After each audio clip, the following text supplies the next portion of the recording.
The equation of a circle is x squared plus y squared plus 8x minus 14y plus 40 equals 0. State the coordinates of the center and the measure of the radius, then graph the equation. This equation currently is not in the form we're used to seeing for the equation of a circle, so we're going to manipulate this around and get it into something that we are used to seeing.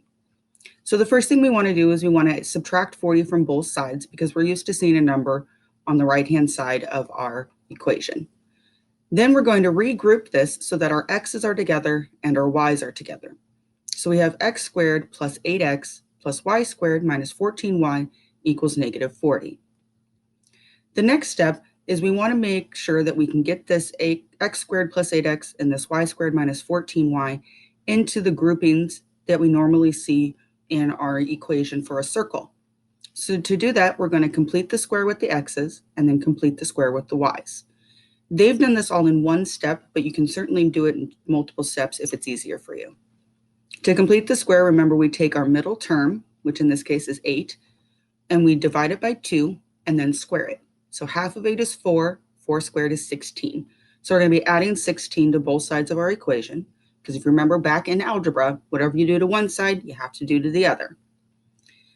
Then we do the same thing with the y's. So we take half of the middle term, which in this case is negative 14, and square it. Half of negative 14 is negative 7.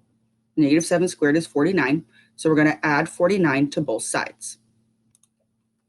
Now we have a trinomial with our x's and a trinomial with our y's that we can factor out easily.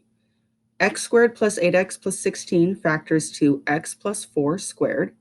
Y squared minus 14y plus 14 factors to y minus 7 squared. Negative 40 plus 16 plus 49 becomes a positive 25. Now we have an equation for our circle that we're used to seeing. We have our h, our k, and our r. From here, we can see that our normal equation is x minus something. So we know we're going to have a negative 4 for our h.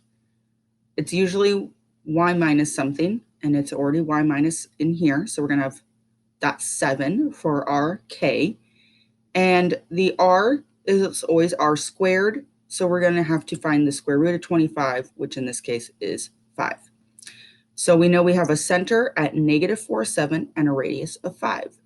So when we go to graph it, we put a point at negative 4, 7, and we count out 5 in 4 directions. And we connect them with the circular shape. Oops, too far. There we go.